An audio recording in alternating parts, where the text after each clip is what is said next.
Ce format va être un format discussion. Consommez-le, je pense, en mode podcast. J'invite les gens à... Vraiment, vous pouvez vous détendre, le mettre en arrière-plan, en écoute. On va discuter longtemps, ça risque d'être fort intéressant. Allez faire du sport, rangez votre piole en écoutant cette vidéo, tout simplement. Faire de la cuisine, moi je vous conseille.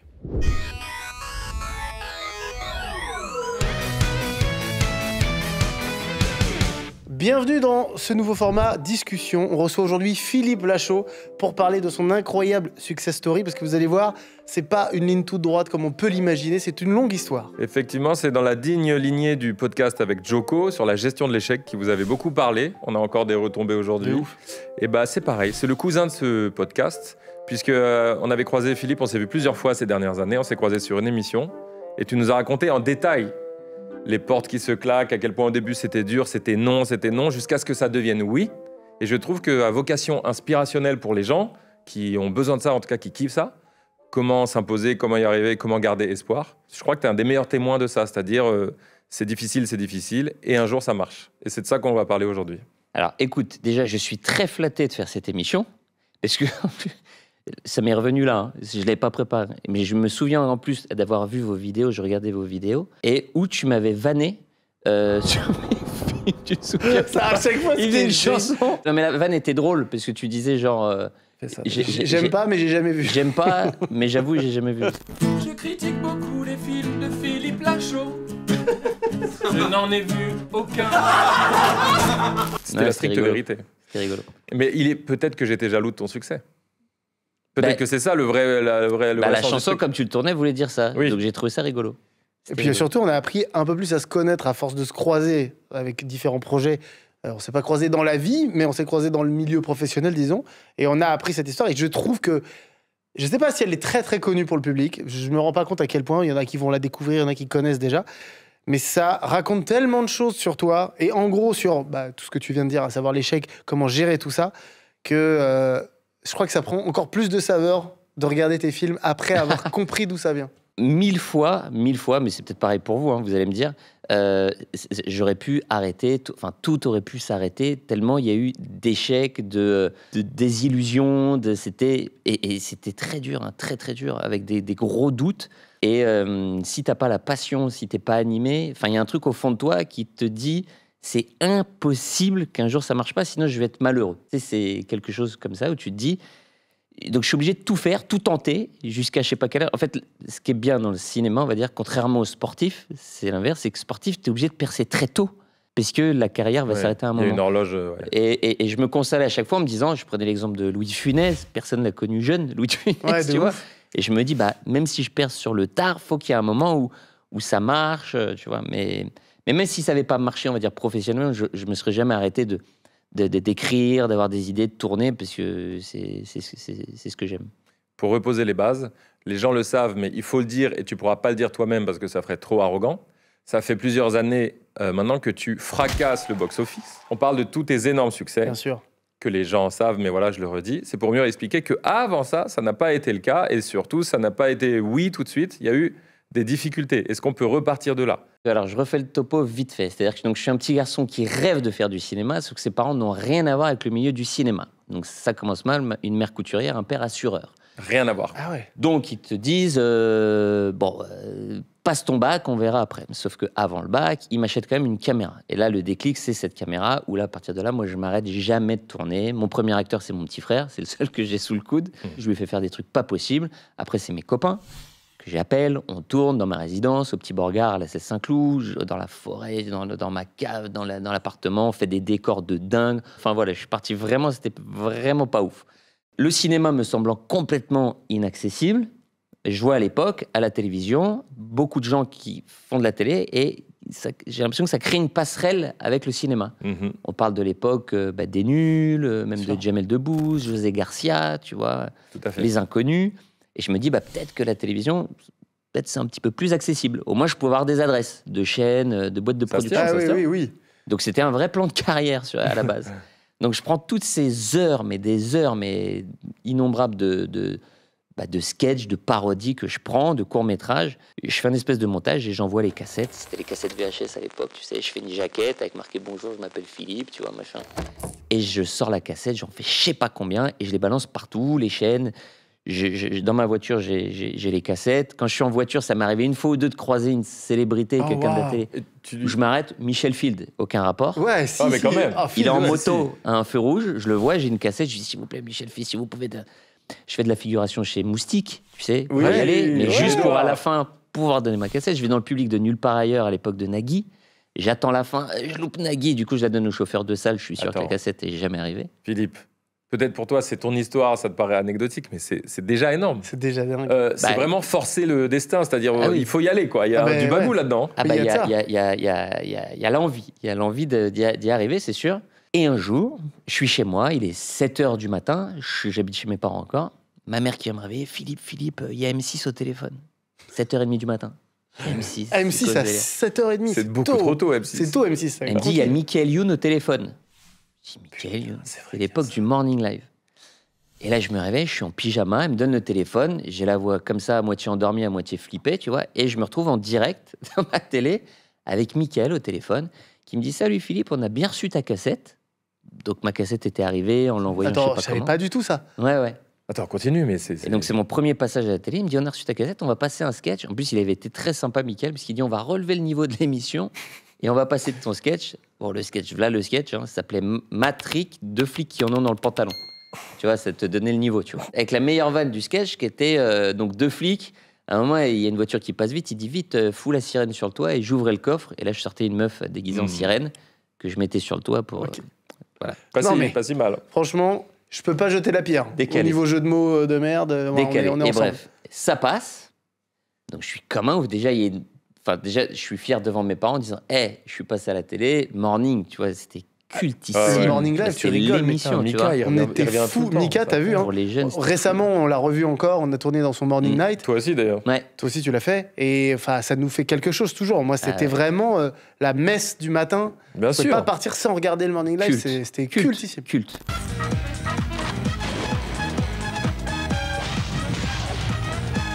La cassette part de M6 à la petite chaîne d'M6 à l'époque qui s'appelait Fun TV. Oui. Et c'est comme ça que je me retrouve à passer un truc qui s'appelle le casting live. C'était en direct à l'époque, tu passais un casting en direct et les gens votaient, tu vois. Bonjour, je m'appelle Philippe Lachaud. Voilà, je vais faire de la télé en fait. Bonjour, bienvenue sur Ah Fun TV, putain, ça fait plaisir. c'est dur pour moi de regarder ça. Ouais, ma motivation. Ah. Je vais vous faire voir Putain, j'étais rasé de près, j'avais les cheveux un petit condensé en fait. courts. Je gagne pas, mais ils sentent qu'il y a quand même un truc que je fais, mais enfin bref, ça les intéresse et je me retrouve animateur sur Fun TV. Et là, je me dis, oh putain, j'ai un petit pied dedans. Je gagnais 300 € par mois. Oh, mec, J'en on avais avait le même rien à salaire. faire. Le même C'est la salaire. même C'est-à-dire que histoire. même gratuit, moi, j'y allais. Ah bah oui. C'est-à-dire que je me dis, j'arrive dans une chaîne où en plus, j'ai accès au matériel, je vais Bien pouvoir sûr. faire des sketchs, je peux ramener mes potes. Alors bon, ils n'étaient pas payés, évidemment, mais t'es déjà un peu dans le bain, quoi. t'as un pied dedans. Donc moi, je suis fasciné, il y a les caméras et tout, machin. Je dis, putain, c'est fou. Déjà, pour moi, c'est fou. Mesdames et messieurs, le Festival de Cannes a commencé cette semaine, on vous l'a dit, avec Brad Pitt. Et oui. C'est qui le plus beau? C'est Brad Pitt, bien évidemment. C'est qui Brad Pitt? J'ai dit Brad Pitt, pas Brad Pitt. Oh non, mais ça passe. Brad Pitt. Oh putain. C'est mon petit frère à côté et Julien à côté, très poilu. Et Nico, le pote de mon frère. Et dans mon casting là, je me rappelle, il y a Stevie qui sortait du Loft. C'était une star, Stevie, tu vois, à l'époque du Stevie Loft. Boulet. Stevie Boulet qui travaille sur Fun et qui vient dans le sûr. casting live. Je dis putain, truc de ouf, il y a Stevie, pour te dire. De là, je me dis, ok, c'est bien, je suis sur Fun. Maintenant, je croise un gars qui me dit, écoute, si tu me mets dans tes sketchs, moi, je peux passer la cassette à Carl Zero. Carl Zero, Canal+. Canal+, encore plus proche du cinéma, si tu veux. Waouh, putain, t'as une strat au fond, hein, parce que t'as quand même quelque chose. C'est un plan de carrière. Il a un En fait, plan, ce qui il a est un fou, plan, c'est un tu plan vois. de carrière. J'adore quand ça fait ça dans la vie, c'est quand tu vois pas où ça va, c'est flou, et d'un coup, t'as les briques qui se mettent les unes sur les autres, tu sais pas d'où ça vient, quoi. Oui, c'est flou, mais il a déjà au fond de Oui, lui. lui, il sait tu où il vois. va. C'est ça qui est génial. Sans garantie que c'est d'y arriver, évidemment, tu vois. Et je me dis Carl Zero, ok, donc 4-0, ok. Attends, mais le gars, il te demande de jouer dans la vidéo quand même. Ouais, C'est pas gratos quand même. ouais, mais c'était rigolo. Un Il petit, s'appelle un petit Thierry. peu, Enfin, petit il s'appelle chantage. Thierry. Thierry, un petit peu. Non, mais bon. Pervers narcissique, enfin bon. Et du coup, je lui dis, écoute, pas de problème. Et je trouve un concept, je dis, bah, on va, viens, il y a ce qui était culte sur Canal+, c'était le zapping. Je dis, bon, on fait une parodie du zapping. On va appeler ça le zap dingue au début. On appelait ça le zap dingue. Du coup, on fait un pilote où on parodie le zapping de Canal+. On l'envoie à Carl Zero, il dit, ok, banco. À l'époque, Carl Zero produisait, ça s'appelait le Journal des Bonnes Nouvelles. qui passait en access sur Canal+. Ouais. Et je me retrouve là, sur Canal, en access, à avoir un petit sketch qui s'appelle Le Zap Dingue. Et là, ce qui est génial, c'est le déclic, c'est qu'il y a du public. Et j'entends les rires quand les petits sketchs passent. Et je dis, putain, il y a un truc. Sauf que M6 un peu fâché, parce que eux, pour eux, c'était un peu leur chaîne, tu sais, leur chaîne... Oui, Nouveau des Talent. nouveaux talents, tu Ouais, vois. ouais. Donc M6, et moi, ça se passe pas très bien avec Thierry, Ouais. on va dire. On n'a pas la même vision des artistiques, on va dire. Ça arrive. Et du coup, je dis, je vais revenir à M6, qui me propose de faire des sketchs dans le Morning Live. Mickaël était parti, mais c'était la nouvelle version. Et je me dis, ok pour M6. Ils me disent, ils me font des plans, tu sais, ils me disent, avec toi, on peut faire une carrière et tout. Enfin, Ouais. tapis rouge, tu vois, je fais, waouh, truc de fou. Du coup, je repars, je vais sur M6 le matin, et la catastrophe, les sketchs qu'on fait, c'est vraiment pas terrible. Ouais. C'était l'époque où Cyril avait repris l'émission. Oui. Cyril Hanouna arrive au Morning Live. Oh, je me Très souviens dur. de ça. Ouais, je me rappelle, très dur de prendre la relève Ah du ouais. Morning Et Live. en fait, je fais la passation, parce qu'avant même, il y avait Guillaume Stanzix et Laure du Loft. C'était Laure Oh la du Loft. vache. Ça te parle, ça Ils sont pas va restés tout illustrer. longtemps, je hein. me Et souviens. après- On va et tout après, illustrer. c'était Cyril. Bonjour et bon réveil à tous. J'espère que vous allez apprécier cette dernière émission. Mais dans 2 heures, c'est les vacances. Pour avoir été un grand fan comme toi du Morning Live, Ouais. quand il est Il y a eu des parti, périodes ça a fait transitoires après. super mal déjà. Ouais. Parce que tu dis vraiment, il y a un manque dans ma vie, Ouais. vraiment premier degré. Et ceux qui ont ri derrière, on était là. Mais Tu sais, c'est le c'est comme, syndrome Mission Cléopâtre. C'est-à-dire, ouais, il y a, il y a ce Exactement. Astérix-là. Une fois qu'il y a le tampon pour passer derrière, Oh c'est- là c'est là trop là dur. là, C'est c'était pas dur. po- c'est même pas possible. Et d'ailleurs, Donc, j'ai souvenir d'une fois où c'était donc Cyril Hanouna qui présentait, Ouais. et il y a Mickaël qui est invité, et il y a Youn qui revient sur le Morning Live un an ou deux après.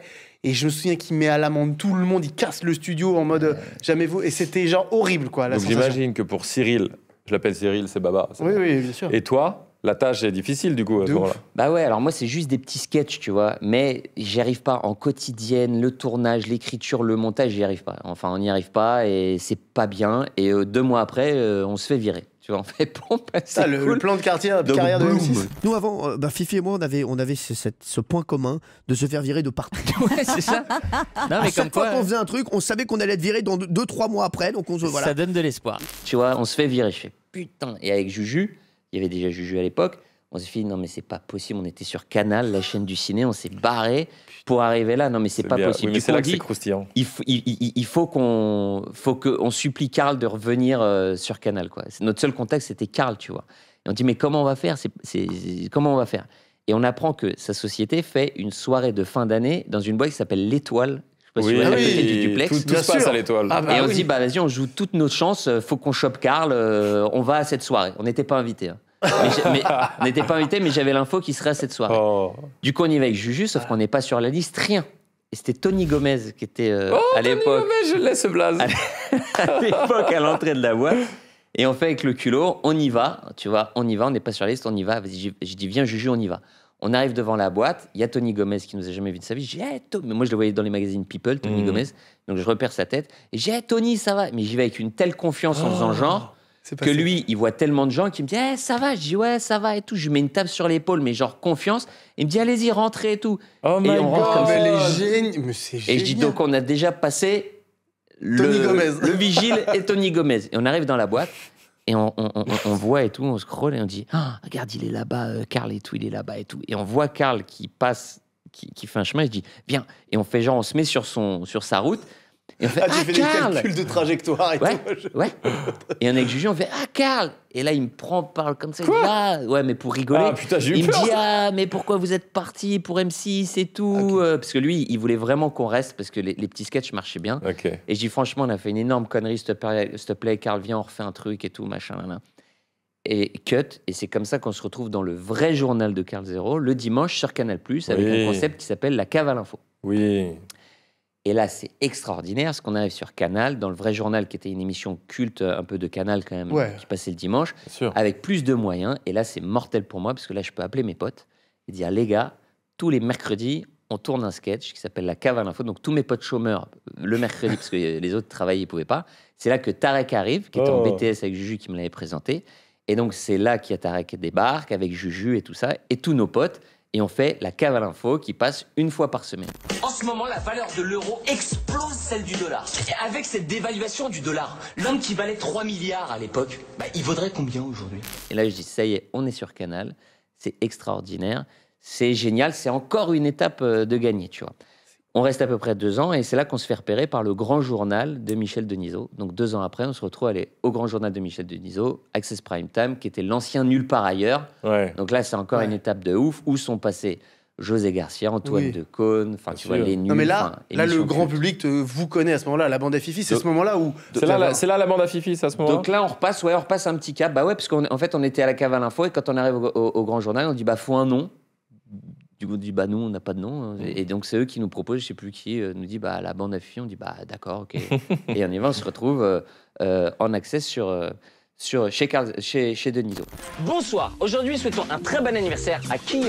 Le célèbre groupe de rock. Vous savez que ce sont des vrais rebelles ces mecs. Ah ouais, c'est clair que eux, leur vie, ça doit pas être un long fleuve tranquille. Et là, ce qui est extraordinaire, c'est qu'ils reçoivent plein de gens du cinéma. Plein de gens, et nous. Toi, tu lâches pas ton il lâche truc. pas Il n'y a qu'un but, base. il y a qu'un but, c'est de faire des films. C'est le but ultime, nous, le but de vie, c'est de faire des films. Donc là, il y a des gens du cinéma. Donc je te passe les stars en plus américaines. Quoi, où là, c'est pour le gros kiff, mais je sais qu'il va rien se passer avec ces gens. Par contre, tous les acteurs et les réalisateurs français qui passaient. T'as pas embrassé Kate Winslet? Ouais, alors ça fait partie, c'est la chantilly, ça. J'ai embrassé Kate Winslet sur la bouche pendant un sketch.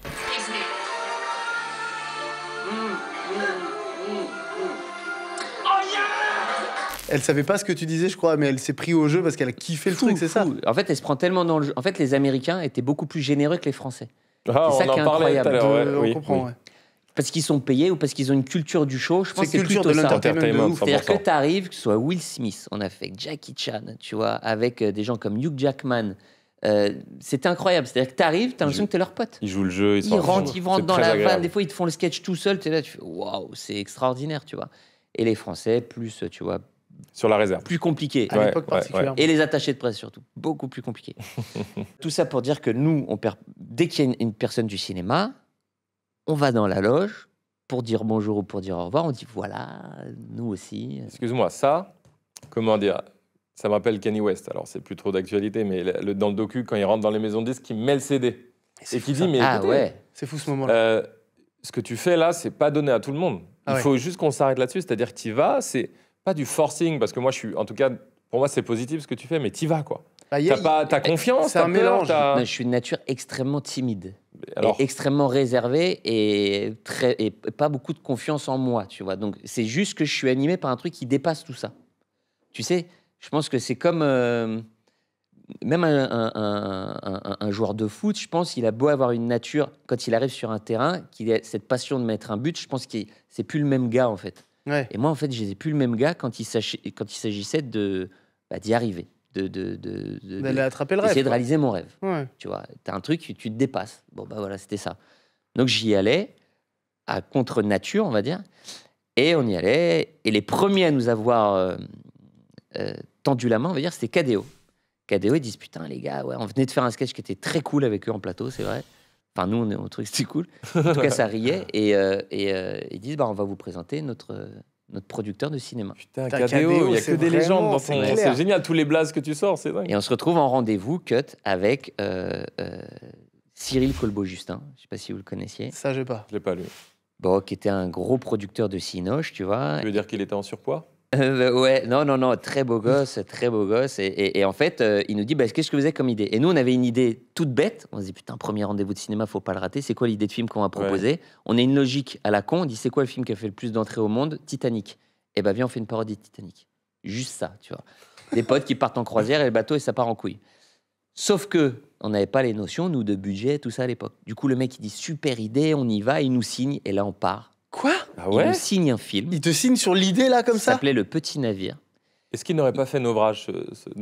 Bon, j'ai raté. Dommage. Vas-y. Il nous signe ce film, donc nous, déjà, signature, le rêve, pour nous, c'est le rêve est là. Ouais. Rêve de petit garçon de faire du cinéma, on signe notre premier film. Merde. C'est juste incroyable. Tout à fait. Donc c'est fou. On part en écriture, c'est écrit pendant des mois, c'est très long d'écrire un film. On écrit le film et on présente le film, sauf que là, Première grosse désillusion, on apprend le coup du budget où on nous explique que le film est beaucoup trop cher pour des gens qui n'ont jamais fait de cinéma de leur vie. Donc un peu le principe de la boîte de nuit. Tu rentres pas si t'es pas habitué, mais en même temps, si je rentre pas, je serai jamais habitué. Oui. Donc on dit ouais, mais si on fait pas de film un jour, on sera, tu vois. Donc ils disent non, du coup le film ne se fait pas. Et là, oh là, ça fait mal. Énorme douche froide, parce qu'en plus Canal s'arrête à la même époque, et là c'est la merde. Et là donc c'est double peine, il y a plus de télé, et en plus il y a pas de film. Donc le rêve il est parti quoi, il y a plus rien. C'est ça les moments difficiles, ceux-là où t'apprends le plus. Mais... Et là c'est dur, et on se dit putain, on se regarde avec les copains, on dit on fait quoi? Et pendant le passage au Grand Journal, on a rencontré Farouja qui nous a fait de l'appel du pied pour si jamais un jour on voulait faire du théâtre.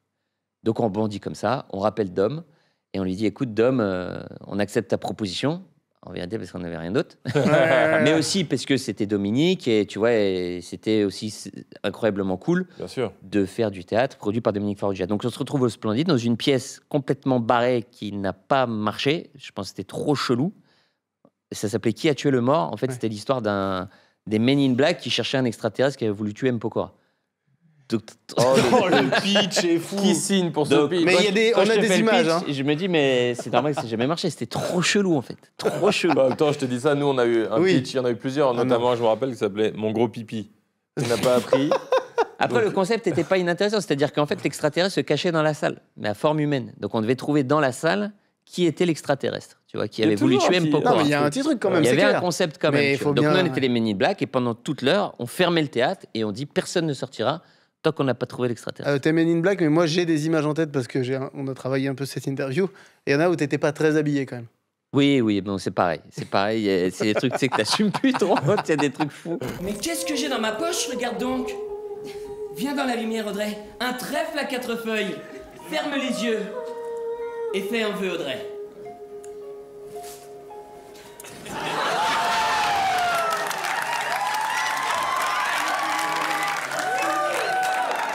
On dirait bien qu'il s'est réalisé ton vœu, hein? Là, on se retrouve au théâtre, mais toujours le truc en tête, évidemment. Donc, qu'est-ce qu'on fait? On dit, on va appeler des producteurs de cinéma pour venir voir notre pièce. Donc, on se retrouve à appeler à la gagne. Oui, on fait des sketchs. Est-ce que vous voulez venir voir notre spectacle et tout? Et la truc de fou, je me souviens, c'est Rim qui passe un appel à la boîte de production Quad. Quad, je reprécise, futur producteur de Intouchable, L'Arnaqueur, énorme producteur. Du sérieux, ouais. Nicolas Duval, Yann Zenou, Laurent Zetoun. Qu'on embrasse. Qu'on embrasse bien fort. Ils se retrouvent à venir au théâtre, donc très sympa, alors qu'ils ne nous connaissent pas. Et ils voient le spectacle. À la fin du spectacle, ils disent on adore, venez, on signe un film ensemble. Oh putain, deuxième chance, les gars. C'est bon, c'est la rêve, tu régales. Le rêve qui était parti se rapproche. On se retrouve dans les bureaux de Quad pendant des mois à écrire un film et à apprendre à vraiment écrire un scénario, parce que Le Petit Navire, c'était écrit vite fait. Donc Laurent Zetoun apprend, c'est lui qui avait écrit aussi Prête-moi ta main, notamment. Tu vois, donc il nous apprend les techniques pour écrire une comédie, les clés, en fait. Il nous donne des clés. On boit ses paroles parce qu'on est dans un cours. Et on écrit ce film avec notamment Johan Gromb aussi. On écrit tous ensemble ce film. Johan Gromb, pour préciser aux gens, qui écrit Feuilleman avec nous aujourd'hui. Qui est génial et qui a écrit entre autres L'Arnaqueur. Donc on écrit un film qui s'appelle Vivre, c'est mieux que mourir. On écrit ce film pendant des mois tous ensemble. Pardon, ce que j'aime bien, c'est que je sais que ce film n'a pas abouti. Oui, on l'a pas vu. Donc je sais que là, on sait que ces mois de travail là, ils sont. Alors l'intérêt quand même de l'écriture, avant d'arriver à la fin de cette écriture, c'est que pendant qu'on écrit le film, dans les bureaux de Quad, ils préparent leur prochain film qui s'appelle L'Arnaqueur. Romain Duris, Vanessa Paradis. Oui. Et avec le réalisateur Pascal Chomeil, du coup, ils sont dans les bureaux tous les jours. Donc on se croise tous les jours.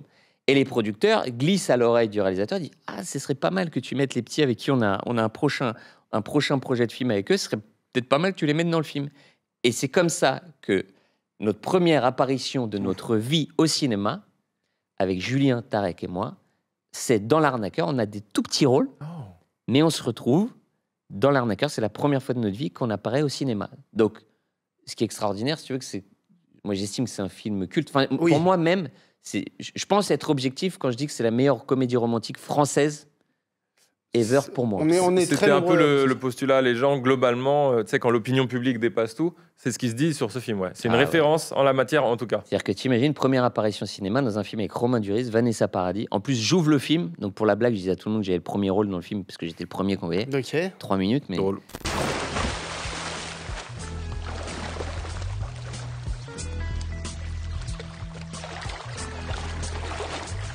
Donc, incroyable, quoi. Je me retrouve au Maroc avec Romain Duris. Donc, fou. Première fois qu'une caméra de cinéma me filme et me fait apparaître dans un film. Donc, premier aboutissement incroyable. Mais je me dis, en plus, derrière, putain, on a... Vivre, c'est mieux que mourir. Quoi. L'écriture se termine, ça part en financement. Et là, boum, deuxième méga désillusion. Pour exactement les mêmes raisons que Le Petit Navire. Les mecs, le film, c'était une énorme parodie de Mission Impossible. Donc, si tu veux, film très ambitieux, avec des gros moyens, dans des pays et tout, machin. Les mecs nous redisent le même truc. Écoutez, en fait, on est désolé, mais le film est trop cher pour vous qui n'avez jamais fait de cinéma. Je dis, putain, mais deuxième fois, les mêmes raisons. Je dis, mais on est con ou quoi? On refait le même truc, en fait. Mais je dis, bon, les producteurs, ils ont pu nous le dire aussi, quand même. Ça, c'est sûr, mais est-ce que, avec le recul, tu sais, souvent sur le moment, je me rapporte à nous, mais t'es un peu vénère, et quand tu prends du recul, tu te dis, c'est pas faux. Est-ce que tu estimes que c'était assez Évidemment, juste? mais en fait, on n'était pas... Enfin, on nous l'avait pas forcément dit, tu vois ce que je veux dire? Oui, c'est ça le problème. Tu vois, on connaissait pas, nous, encore vraiment le Et surtout, le c'est bizarre, parce cinéma. qu'à la limite, si c'est un truc que tu suis au cours d'écriture, tu peux toujours réajuster. Bah ouais, c'est pour ça, je sais pas ce qui s'est passé. En tout cas, on est parti encore dans un énorme délire très cher. Et donc, deuxième fois, désillusion. Donc là, je t'explique même pas. Là, c'est la deuxième claque, elle est très très dure, parce qu'il n'y a plus rien. Il commence à plus y avoir de sous. La télé, je fais des rendez-vous à la télé, mais plus personne veut vraiment de nous. Il n'y a rien qui marche. Laurent Ruquier, gentiment, putain, je lui envoie un message sur Facebook, il accepte de me prendre. Je fais des piges à la radio sur Europe 1, mais je trouve pas ma place. Je suis pas à l'aise, je suis pas bon, moi, dans l'impro. C'est pas mon truc. En plus, pour faire ta place, il faut avoir une répartie un peu t'imposer. Je l'ai dit avant, moi, je suis timide, je suis pas comme ça. Du coup, c'est nul. Ce que je fais, c'est nul et ça marche pas. Je dis putain. Et là, on se pose des questions de fou. Tarek, de son côté, il fait le casting de scène de ménage. Il est en finale pour être le rôle avec Audrey Lamy. Il n'est pas pris. Du coup, il n'y a rien qui marche pour plus personne. Julien, il est obligé de reprendre un métier. Il fait des castings. Directeur de casting pour des émissions télé. On est obligé de faire des petites piges à droite, à gauche. Il y a rien qui marche. J'écris sur des petits dessins animés. Enfin, essayer de rentrer un petit peu d'argent. Je mens à mes parents. Je dis pas que je revends ma voiture. J'ai plus de sous. Mais vraiment, ça dure des années, hein, ça. C'est sur des années. Ce moment, il est passionnant. Oui, mais c'est le plus important quelque part. Il est incroyable, ce moment. C'est l'expression acheter des pâtes. Je sais ce que c'est. C'est-à-dire, je fais mes courses, j'essaie d'être, tu comptes combien j'ai à la fin du mois. J'achète ce truc-là avec ce dessert. Vas-y, je vais acheter ça. Enfin, c'est un délire, Et je cache ça. Et du coup, un stress de dingue. Je commence à avoir des plaques sur le visage. J'ai un truc qui se déclenche. C'est la merde. C'est la méga merde avec rien à l'horizon. Tu sais, il n'y a même pas une petite lumière. Il n'y a que dalle. C'est le moment dans les guides scénaristiques, toi qui les connaissais bien, le moment où rien ne va plus, qui arrive aux 2 tiers du film là. Le All is Lost. All is Lost. Ah ouais, clairement. Je suis en plein dans le All is Lost. Okay. Putain, mais c'est énorme, ça me fait des frissons en fait. Je suis bien, parce je que me régale. Je pense, enfin moi évidemment, je me retrouve dans ce que tu dis, pourtant avec une vie tout à fait différente. Je pense que les gens se retrouvent là-dedans. C'est vraiment un truc qu'on a arrivé, c'est un pattern qui arrive quoi, qui arrive tellement souvent. Mais bien sûr, mais surtout là, le message, c'est pour ça que c'est génial, c'est passionnant. Comment tu te sors de ce All is Lost? C'est le moment qui est pour moi, même philosophiquement pour les gens, le plus important, tu vois. C'est pour ça que là, je me regarde. Il y avait l'entrepreneur Simoncini. Je crois qu'il avait il avait une image intéressante de ceux qui arrivent. Il prenait l'image d'un train qui traçait et il prenait l'image du mec qui essayait de monter dans le train pendant que le train avançait. Donc évidemment, tu vas pas y arriver, tu vas te casser la gueule, tu vas te casser la gueule. Et celui qui va y arriver va être celui qui va faire le saut, l'ultime saut, où il va réussir à rentrer dans le train. C'est-à-dire que tu vas te casser la gueule plein de fois, jusqu'au moment où, putain, ça passe. Ça passe. Moi, voilà, on est à ce moment de ma vie, c'est la dépression. Pendant des années. Tu dirais quoi, 2, 3 ans? Je dirais pendant... Le spectacle, ça doit être 2008, 2009. Le spectacle à peu près. Ouais. Donc après, tu es en écriture pour le film. Et le tournage de Babysitting qui va tout changer, je vais expliquer, c'est 2013. Ouais. Tu vois, donc c'est plusieurs années. Il y a peut-être 4 ans, 3-4 ans. Ah ouais. C'est long. C'est long. C'est long de ouf. C'est long. Ce qui se passe, c'est que je suis dans mon bain, je ne sais pas pourquoi, j'ai cette image je suis dans mon bain en train de me dire c'est la merde, j'ai plus rien, j'ai plus d'argent, il se passe plus rien à la télé. Bon, tu prends un bain quand même, il y a déjà un peu de kiff dans ta vie. Je prends un bain. Mais dans le bain, en fait, c'est les moments où je réfléchissais et chaque fois, je prenais du recul sur ma vie pour essayer de faire le point. Et je me dis, donc 2 fois, les films n'ont pas marché, à chaque fois pour la même raison. Les films sont trop chers pour des mecs qui n'ont pas fait de cinéma. Du coup, je prends le problème à l'envers, je dis, il faut trouver un film pas cher, en fait. Donc, en fait, l'idée de babysitting n'est pas une idée artistique, c'est une idée économique. Où je me dis, en fait, peut-être que si on trouve une idée pas chère, c'est peut-être le seul espoir pour nous de jouer les premiers rôles. Et à l'époque, il y a Paranormal Activity, Projet Blair Witch, il y a tous ces films filmés en fan footage, on appelle ça caméra retrouvée, qui cartonnent. Et à chaque fois, ça titrait le même truc, c'est ces films pas chers qui rapportent beaucoup. Moi, le qui rapporte beaucoup, je m'en fous un peu, c'est surtout ces films pas chers, qui existent. Si ça rapporte, tant mieux. Hein. Je vais pas dire non. Mais c'est surtout, et c'est comme ça, je me dis, en fait, il faut peut-être une idée avec la caméra retrouvée. C'est là que j'ai l'idée de babysitting. Je dis, en fait, un babysitting, ça se passe dans une maison, lieu unique. Du coup, on trouve la caméra, les parents, machin, je le pitch, je l'écris ou quoi, machin. Donc, imagine, t'as un producteur, je crois, qui me dit, ouais, c'est intéressant, mais il me faut sur un pitch, je peux pas, il me faut un scénario. Donc là, la motivation qu'il faut aller trouver, les gars, parce que écrire un film, c'est très long et il faut être très motivé. Tout à fait. Parce que c'est une galère, c'est une grosse galère. C'est clair. Et du coup, on part avec les copains sur l'écriture d'un scénario entier, alors qu'il n'y a pas de contrat, il n'y a rien, personne nous attend, personne nous l'a demandé. Hein. Donc, sur une écriture entière de scénario, alors qu'il n'y a rien. Mais je me dis, de toute façon, il n'y a rien. Donc, autant y aller. On écrit babysitting comme ça. Maintenant que le film est écrit, il faut trouver des producteurs. C'est tellement long pour que les gens comprennent. Écrire, c'est long et tout ce qu'il y a après, c'est long. C'est très laborieux. Il faut être très motivé. Fifi. Philippe ? C'est Fifi. Je sais pas si t'as dit Fifi. Philippe. Tu écris. Vous avez une V1, vous avez un scénar. Ouais. Vous en êtes content ? Je pense que le concept est bon, moi.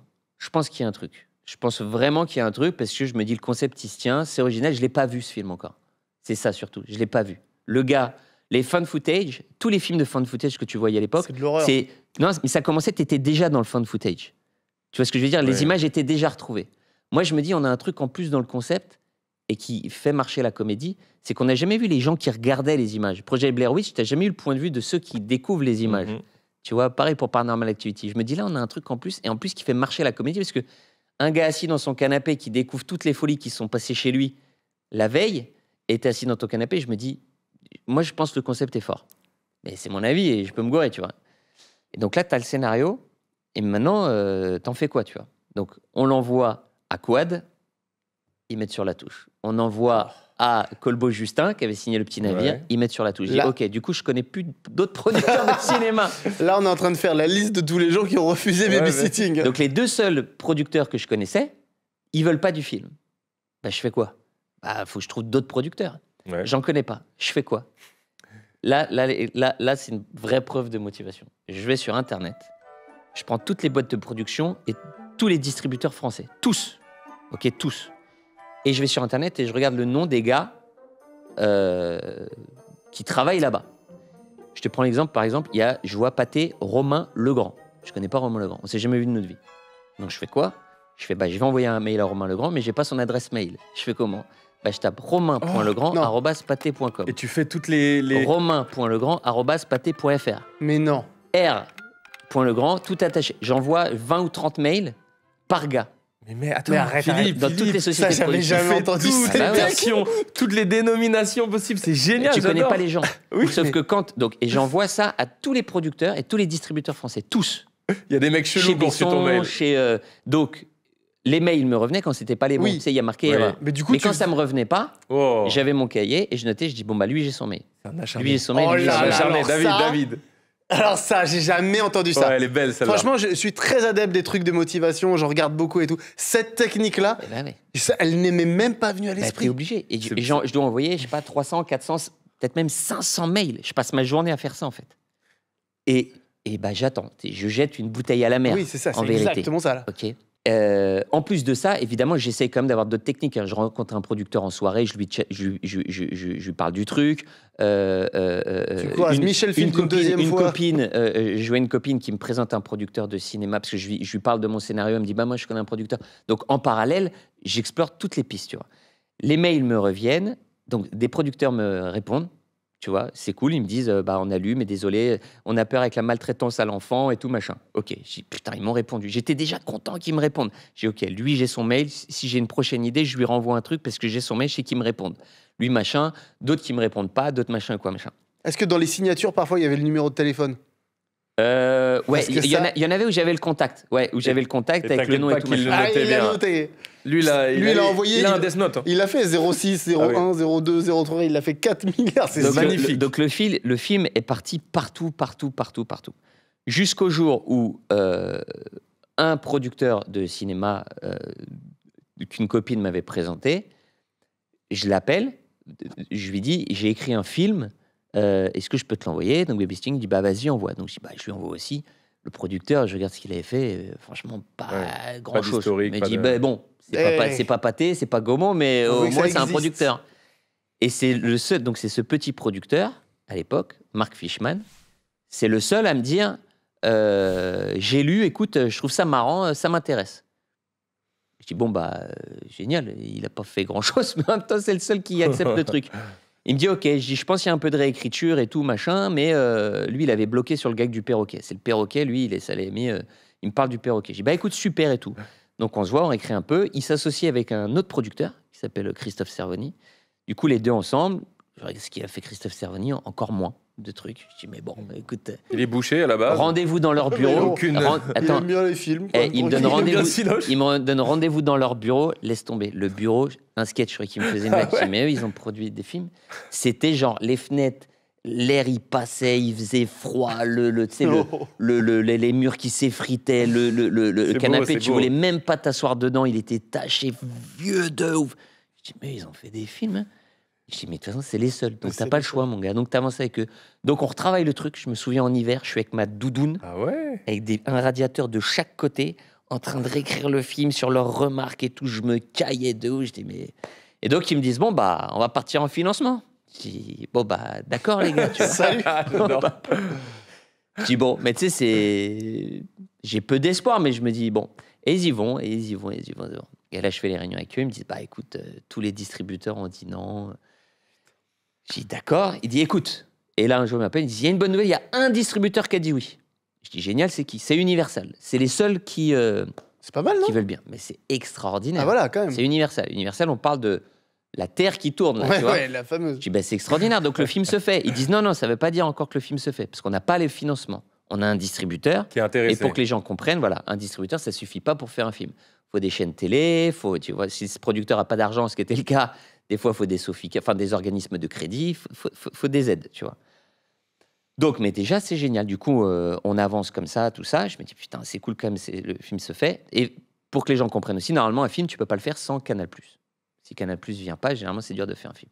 Et un jour, les producteurs m'appellent pour me dire, douche froide, Canal+ veut pas faire le film.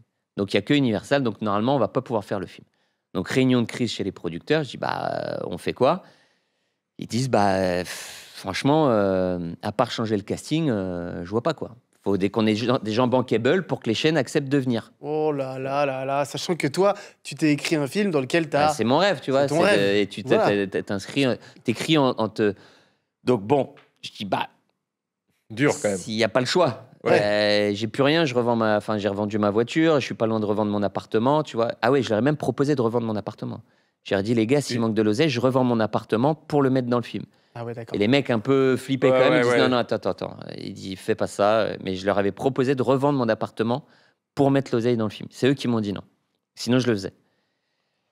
Et ils me disent bon, bah, faut qu'on change le casting. Je dis bah, d'accord, du coup, bah, vous aurez tous des rôles plus petits et puis faut qu'on mette une tête d'affiche. À l'époque, Max Boublil sort Les Gamins.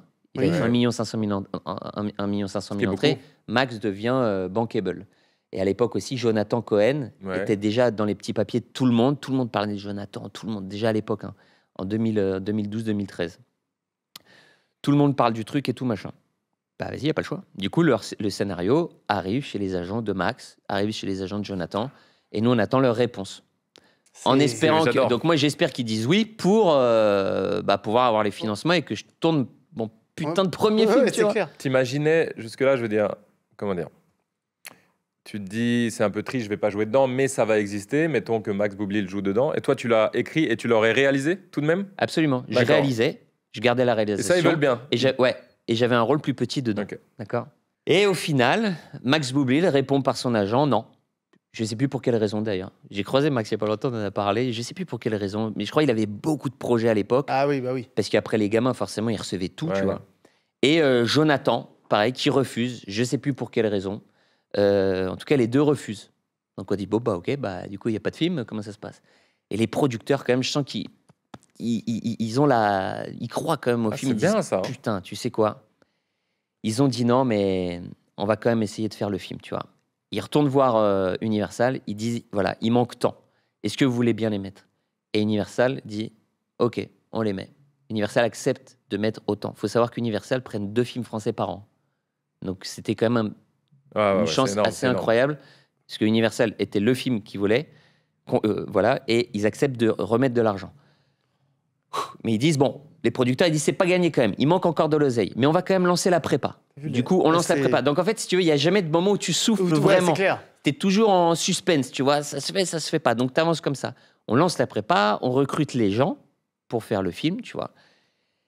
Et un jour sur 2, les producteurs, donc moi je suis en réunion avec les équipes et tout, donc ça avance quand même, tu vois. Donc j'ai l'espoir de faire mon premier film. Sauf que à chaque fois, ça te casse les pattes. Un jour sur 2, les producteurs rentrent dans le bureau et discrètement à mon oreille, ils me disent, bon, machin veut pas donner d'argent. Du coup, je crois que le film va pas se faire. Mais toi, t'es avec tout le staff. Ouais. Mais on sait jamais. Il y a peut-être un miracle, on sait jamais. Sur un malentendu. Fais comme si le film se faisait. Parce que... Ta position, voilà. J'aimerais pas être à ton endroit, là. C'est compliqué. Hein. C'est horrible. Oh là, et je le vois ressortir du bureau avec moi qui me dit, putain, le film, il se fait pas, mais je dois faire genre devant les gens. Donc, la course de cartes, on disait, alors, ce qui serait bien, c'est qu'on fait ceci, cela, machin. Un jour sur 2, je te jure, ils viennent me voir dans le bureau pour me dire, le film, il se fait pas. Le film, il se fait pas, le film, il se fait pas. Et ça avance comme ça pendant toute la prépa. Sauf qu'on arrive à 1 semaine ou 2 du tournage, je dis, mais les gars, le film, il se fait ou pas? Parce que là, moi, je visite des maisons pour faire le film et tout. Le film, il se fait ou pas? Ils disent, ah bon, ça va être chaud, on risque beaucoup, mais allez, on va le faire et tout. Je dis, vous êtes sûr? Ouais. Et là, le premier assistant arrive, il dit, bon, bah, moi, j'ai calé la date du tournage. Il le savait pas, le premier assistant, et ça tombe le jour de mon anniversaire. J'ai passé un signe. C'est beau, ça. Pour dire aux gens, premier assistant réalisateur, qui a un rôle, alors tous les rôles sont importants, mais c'est un rôle pivot déterminant dans toute l'infrastructure. C'est lui qui fait tout le plan de travail et qui organise tout le tournage, en gros. Et il me dit, le tournage, premier jour de tournage, je l'ai calé au 25 juin. Moi, je suis né le 25 juin. Je dis, putain, le jour de mon anniversaire.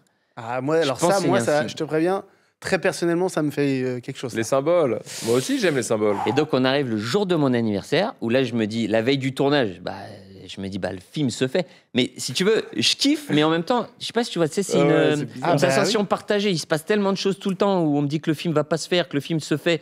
Donc, en fait, j'arrive le jour du tournage, où en fait, là, c'est concret. Je me dis, bon, là, le film se fait. Donc, on est le 25 juin, jour de mon anniversaire. Je tourne mon premier film en tant que réalisateur. Donc, tu tournes ton premier film, c'est formidable.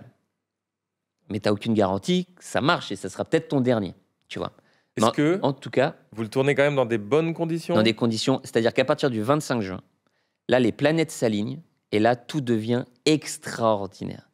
Il y a une ambiance incroyable, une énergie folle sur le film, tellement on est heureux de réaliser ce rêve. C'est-à-dire que ça marche ou ça marche pas, papa, maman, j'ai fait un film, j'ai réalisé mon rêve, je vous ai dit que je voulais faire un film un jour, et moi, ça coche la case de j'ai réalisé mon rêve, quoi qu'il arrive. Donc le film se passe incroyablement bien, pour te dire tellement bien qu'on finit 1 jour ou 2 en avance. Ça n'arrive jamais dans le cinéma, ça arrive jamais. Le film se termine, on est comme des oufs, on le monte et tout machin, et on se dit, nous, le but, c'était de faire 500 000 entrées. Le film était tellement pas cher qu'à 500 000 entrées, on avait la garantie de pouvoir en faire un deuxième. T'étais rentable à 500 000? Ouais, largement. Le film était vraiment pas cher, tu vois. Combien il coûte ce film? Pardon, je me permets. Je sais plus, en coût de fabrication, je crois que ça devait être moins de 2 millions en coût de fabrication, tu vois. Je crois que j'avais gagné, alors ça peut paraître beaucoup, évidemment, aujourd'hui, mais acteur principal, réalisateur, auteur principal, et c'est moi qui avais eu l'idée originale, j'avais dû gagner moins de 40 000 €, tu vois. Ça paraît beaucoup en somme, tu vois, mais ça représente 3 ans de travail. Bah oui, pour des années de travail, oui. Tu vois, 3 ans de travail, Le et rôle prorata, principal et ouais, tout. Tu à vois, la je journée. crois que je suis en dessous. Je crois que le scénario, j'avais dû toucher 8 000 €, un truc comme ça. Le réalisateur aussi, enfin, c'est des trucs comme ça, tu vois. Et je crois qu'on n'avait même pas touché la dernière échéance pour différentes raisons. Bon, bref, on s'en fout. Donc le but, c'est de faire 500 000 entrées. On se dit d'accord. Donc le film, là où c'est le tournant commence, si tu veux, parce que nous, on est dans notre bulle, hein, salle de montage, tournage. T'es content du montage? J'aime bien, désolé, j'aime bien savoir si par étapes, tu te sens comment? Ouais, il y a un truc cool. Enfin, on sent que nous, on trouve ça rigolo, en tout cas, tu vois.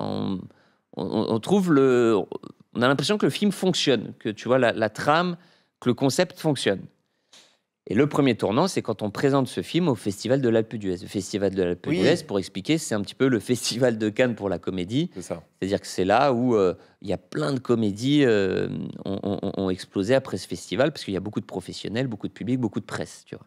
Et on se fait sélectionner au Festival de l'Alpe d'Huez. On est comme des dingues. Notre film est sélectionné. On y va. On est un petit peu le petit pousset, parce que personne nous connaît. T'as tous les professionnels, tu vois, Danny Boone fait l'ouverture avec Superchondriac. Dans le jury, chef du jury, Danny Boone. Dans le jury, Pierre Ninet. Oh, waouh! Ah ouais! Eh ouais. Leïla Bekti, Valérie Bonneton, Stéphane de Groot. Donc ces gens, pour moi, ils s'en rendent pas compte, forcément. Mais ils ont une importance capitale dans ma carrière, parce que c'est ces gens-là qui vont juger et attribuer ou pas des récompenses à ton film, et qui, du coup, peut-être décider de sa vie et de ta carrière, de tout ça. On présente le film au Festival de l'Alpe d'Huez. Je ramène mes parents, sont dans la salle. Faut se dire, hein, mais c'est un truc de fou. Hein. C'est-à-dire que je me dis, putain, je me revois en train de galérer. Là, on présente notre premier film à l'Alpe d'Huez. Gérard Jugnot est assis à côté de moi, il a jamais vu le film, et je me dis, putain, je vous ai passé l'histoire avec Gérard Jugnot, qui est aussi une histoire dans l'histoire, hein, comment il arrive sur le film. Bref. On va peut-être s'en faire un petit croustillant. Oui, il peut y avoir un petit croustillant en plus, on verra. Mais vas-y, continue. Je suis comme ça. Sache qu'on visualise tout. Enfin, je sais pas commenter, mais moi, je visualise rien. Fais... 900 comme image dans la tête. 900 personnes dans la salle, 900 personnes dans la salle. La moitié, c'est du public, tout le reste, c'est des professionnels. Tous les producteurs de cinéma, ils ont tous reçu Baby Sting. Tous les producteurs qui sont dans la salle ont tous reçu Baby Sting. Des journalistes, Le Parisien, tout ça, machin. C'est blindé, 900 personnes. Putain, c'est ton moment. Et moi, mes parents, et surtout le casting du film, Clotilde, Courreau, Gérard, ils découvrent tous le film ce soir-là. Donc un enjeu multiple, si tu veux, pour moi. La pression? Une pression folle. Je commence le film, je suis comme ça. Vraiment, je suis dans la chaise. Vraiment, c'est terrible, entre guillemets, enfin, de stress. Le film démarre. Mise en place, ça prend du temps, quoi, machin. Et les premières vannes arrivent, j'entends premier rire. C'est pas mal, tu vois. Je commence à me redresser. Et plus le film avance, et il y a une montée en puissance. Tu sais, t'as des projets comme ça où il y a de la magie, tu peux même pas l'expliquer parce que c'est le karma. Je sais pas ce qui se passe. En tout cas, on voit très bien. Et peut-être aussi de l'empathie pour le film, qui était un tout petit film. Les gens le savaient, on sortait vraiment de nulle part. Donc, tu as peut-être aussi cette envie d'accompagner les petits nouveaux, tu vois. Et là, ça rit tellement que des fois, ça applaudit pendant le film et t'entends plus les dialogues. Très bien, ça. Et là, je me relève. Il assume de ouf. Putain, mais c'est mortel. Et là, là, tu bombes le temps. C'est putain, mais ça cartonne de ouf, tu vois. Putain, et tu sens. Et à la fin, le film se termine. Et là, mais des applaudissements. Je suis honnête là-dessus. Tu sais, j'en fais pas des. Mais putain, ça tue quoi. Une ovation pour le film. Standing ovation. Non, pas standing. Je vais pas mentir. Les gens étaient pas debout, mais l'applaudimètre était très costaud, quoi, tu vois. Et je dis, putain, c'est mortel. On sort de là, on dit, putain, c'est mortel. On est comme des ouf. La soirée, on fait la soirée, ils nous avaient loué un chalet où on était qu'entre nous, au plus. On fait une teuf. On est comme des dingues, putain. Mais comme des oufs, tu vois. J'ai envie d'y être. Ça fait plaisir de ouf. Alors que c'est le passé. Ça fait extrêmement plaisir. Arrive le moment de la remise de prix, tu vois. Et ils annoncent remise prix spécial du jury, tu vois. Et là, ils ouvrent l'enveloppe. Et je crois que c'est Pierre qui ouvre l'enveloppe et qui annonce Babysitting. C'est emporté par une énergie complètement folle, techniquement hyper maîtrisée en même temps. Donc on avait très envie de remettre ce prix spécial du jury à Babysitting. Alors là, je t'explique pas. Mes parents en larmes. Nous, on monte sur scène. Moi, je suis comme un fou. J'y crois pas. Merci et tout, machin, c'est fou. On redescend de la scène. Ils ouvrent la deuxième enveloppe pour le prix du public. Oui. Tu vois. Important, très important. Ils ouvrent l'enveloppe. Babysitting encore. Oh, waouh. On n'a pas le temps de se rasseoir qu'on remonte sur scène. Mes parents, ils rechialent. Je les vois dans le public.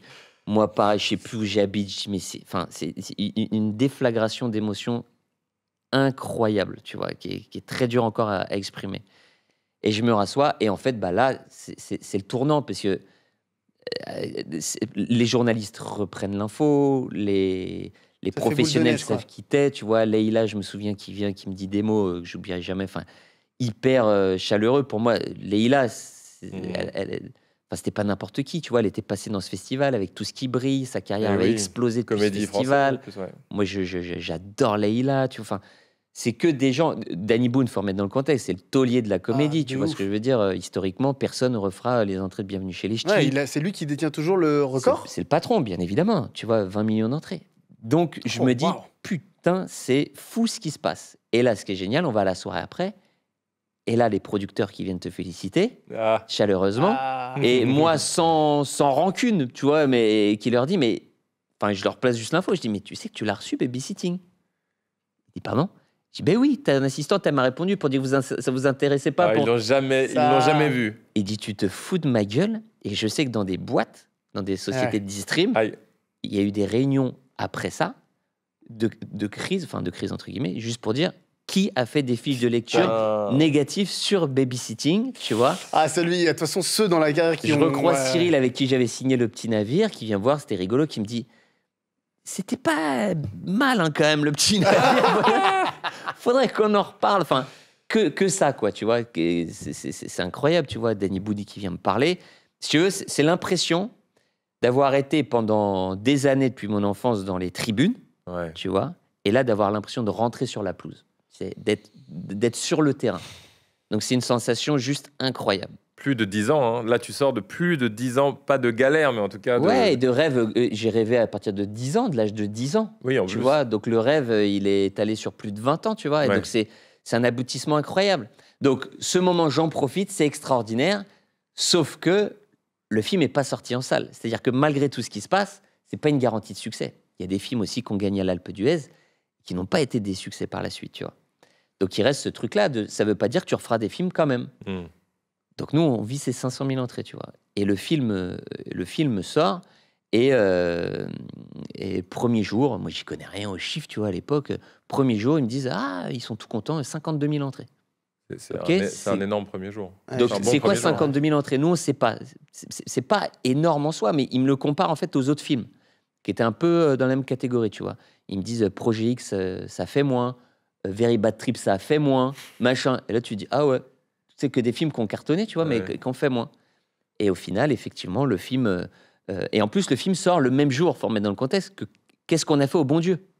Ah ouais? Non. Le même jour. J'avais pas du tout ça. Et en fait, ils nous sortent les chiffres en même temps de qu'est-ce qu'on a fait au bon Dieu. Et on dit, ça fait combien? Qu'est-ce qu'on a fait au bon Dieu? Non, donc nous, ils nous disent, ça fait 52 000. Je dis, mais qu'est-ce qu'on a fait au bon Dieu? Ça fait combien? Plus de 200 000. On dit, ah ouais, donc nous, ça marche pas en fait. Sauf qu'en fait, on se rendait pas compte que qu'est-ce qu'on a fait au bon Dieu, ils faisaient un truc historique. Ça fait 12 millions d'entrées. Oui. Qu'est-ce qu'on a fait au bon Dieu? Donc c'est le 7e plus gros succès de tous les temps français. Qu'est-ce qu'on a fait au bon Dieu? Donc en fait, tu peux pas te comparer à ça, tu vois. Eux, c'était quelque chose d'exceptionnel. Sauf que nous, en fait, 52 000, et en fait, le film finit à 2 300 000 entrées, avec étiqueté par, je sais plus, c'était BFM ou quoi, film le plus rentable de l'année. Oui, en plus, du coup. Donc là, c'est parti, tu vois. Là, putain, c'est parti. Tu mérites. Ça fait des émotions d'entendre ça. Voilà. Tu mérites. Franchement. Et là, en tout cas, enfin voilà, c'est-à-dire que ce qu'on ne pourra pas nous enlever, c'est que c'est la sincérité, si tu veux, avec laquelle on a fait ça, et ça nous est pas tombé dessus par hasard. On a créé notre chance, tu vois. Et est-ce que tu dirais qu'à un moment, pendant l'écriture, pendant toute cette fameuse période où les producteurs venaient tous les 2 jours te dire ça va se faire, ça va pas se faire, est-ce qu'à un moment tu t'es dit un truc, une forme de lâcher prise, tu vois, de dire bon bah en gros c'est celui-là ou de toute façon après j'arrête quoi? Ouais, en fait ce qui s'était passé, donc mon père était assureur Et au moment de babysitting, c'était clairement ça, hein, et tout le monde le savait, c'est que soit babysitting se faisait et ça me donnait on va dire du crédit, du sursis pour continuer. Voilà, du sursis pour continuer encore dans cette voie. Et si ça marchait pas, je me dis, je vais prendre un métier plus traditionnel et en parallèle, peut-être que tu vois, j'irai peut-être dans les assurances parce que je peux me faire pistonner par mon père. Tu vois, c'était ça le schéma de vie, tu vois. C'était vraiment la dernière chance, quoi. C'était la dernière chance parce que j'avais plus d'oseille, plus rien, tu vois. Il faut vivre en fait, tout simplement. Et je pense que j'aurais continué, tu vois, dans mon temps libre, d'essayer de créer des choses, mais j'aurais repris un métier plus traditionnel puisque je pouvais plus. Après babysitting, donc il y a ta chanson. Il y a ma chanson. Non, c'était après plusieurs. Je crois que c'était pas après babysitting notre chanson. Non, c'était plus tard. Putain, elle t'a marqué, hein. C'est pour la blague. Après babysitting. Babysitting. Alors, babysitting. Voilà. Donc l'histoire continue un petit peu quand même à être vraiment jolie, c'est-à-dire que faut replacer dans le cinéma, c'est rare que après un succès comme ça, parce que 2 300 000 entrées, il y a peu de films qui passent la barre des 2 millions par an, tu vois, c'est pas commun, on va dire. Donc nous, premier coup, plus de 2 millions d'entrées. Et très souvent, ton deuxième film fait moins, surtout quand c'est une suite, c'est pas commun, tu vois. Donc nous, on fait, mais porté par, si tu veux, une joie et une fraîcheur, je pense. Enfin, tu vois, on est dans un truc de... on est tellement content qu'on fait le film vraiment... je pense, je sais pas, ça doit se ressentir à l'image. En plus, on est vraiment potes et c'est vraiment une bande de copains qui vivent leurs rêves, tu vois. Et le deuxième film sort et truc de fou, il fait encore plus. Il fait 3 200 000 entrées. 1 million de plus, pratiquement. Incroyable. De ouf. Enfin, tout le monde hallucine, en fait, de se dire, les distributeurs, tout le monde dit, putain... C'est un truc de ouf quand même. Et nous on se dit waouh, chambé quoi, tu vois. On va se vautrer sur le troisième, tu vois. Il y a un moment, le cinéma, enfin bon bref, on sait ce que c'est. Bon, le troisième, on va se prendre une claque, mais voilà. On part sur le troisième, alibi.com, qui était une idée que j'avais eue en même temps que babysitting, mais j'ai mis babysitting en priorité pour le côté pas cher. Mais j'avais cette idée qui me trottait dans la tête en me disant ah putain, j'aimais bien. J'avais vu un reportage sur M6 en fait qui parlait de ces sociétés d'alibi. Et je me suis dit putain, l'idée est chambée. Et j'avais gardé cette idée-là. Et je me dis, putain, je ferais bien cette idée-là en troisième film parce que j'y crois et j'aime bien depuis le début, tu vois. On fait alibi.com. Un échec commercial, non? Je sais très bien ce qui arrive. Putain, et là, on se dit, bon, voilà, tu vois. Putain, il fait encore plus. 3 600 000 entrées. Mais c'est un délire quand même. On fait 3 films avec des succès importants et crescendo. On fait, waouh. Et là, tout le monde a halluciné. Et là, c'est vrai, je pense que certains ont commencé à peut être vénère. Parce que, comment dire, quand t'enchaînes les succès au ciné, c'est vraiment pas commun et c'est dur d'avoir du succès au cinéma. Je sais pas comment dire, c'est dur de déplacer les gens, tu vois. Et là, tu crées de la jalousie, c'est normal, la frustration. Ouais, peut-être. Enfin, je sais pas. Je te le garantis. Après, comme on entend là aujourd'hui dans cette vidéo, il y a rien qui t'est tombé dans la gueule. Hein. Tu vas dire, ceux qui sont jaloux, en fait, bosser la moitié de ce que Philippe a bossé, tu vois. Non, mais et de toute façon, c'est comme je dis, tu peux aimer, ne pas aimer ce qu'on fait. Ce qu'on peut pas nous retirer, c'est la sincérité, en tout cas, avec laquelle on le fait. Tu vois. Ça, je pense que c'est un des trucs principaux. C'est une clé, hein, clairement. De tous les succès de vos films, de tes films, etc. Parce que je pense que ça ne marche pas si c'est pas vous exactement. Tu prends la même chose à la ligne près, réalisée de la même façon.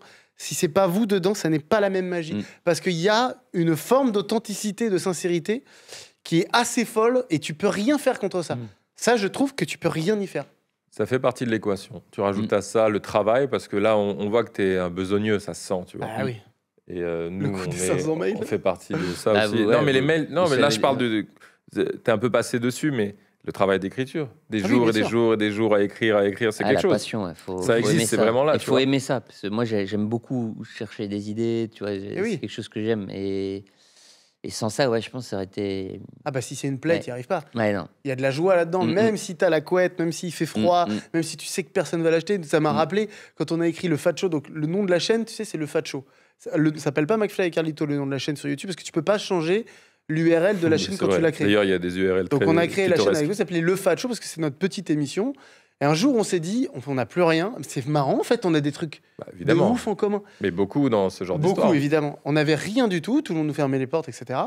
Et un jour, on se dit, viens, on écrit l'émission de nos rêves. Et on se met à écrire, mais pour rien. On trouve une petite productrice Marianne Lair, Joe Paris Film. qui n'avait rien produit non plus.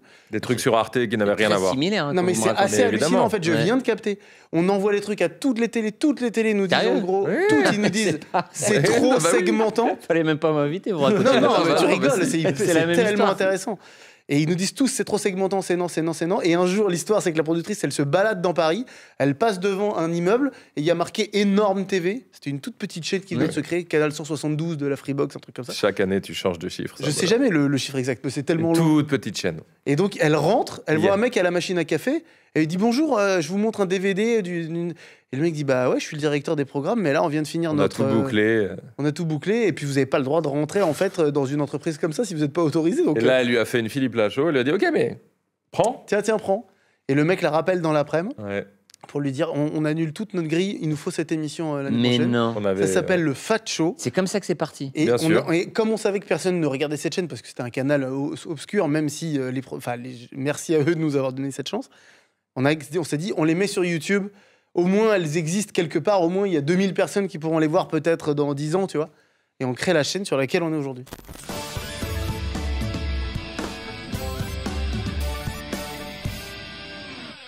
Et c'est le début de tout. C'est le début. Et pendant des années, ça marche pas. Hein. Oui, mais c'est quand même le début de tout. Alors, moi, je veux juste savoir le déclic, le tournant, comme pour moi, babysitting, tu vois, vous, le tournant, c'est quoi? Très honnêtement. Votre babysitting, on va dire. Ouais, tout à fait, c'est une bonne question. Ça s'inverse un peu, c'est drôle. Oui, en fait, c'est plus progressif, nous. Mais c'est parce que tu en parles et tu insistes dessus en disant le ciné, c'est un truc très particulier, tu vois. T'as pas eu rien avant le ciné, mais t'as eu tes trucs. Puis le ciné qui est énorme. Nous, en vrai de vrai, c'est, je trouve, plus progressif. Puisqu'il y a le Fat Show. Tu dis ça marche pas et tout, mais on a reçu des beaux invités.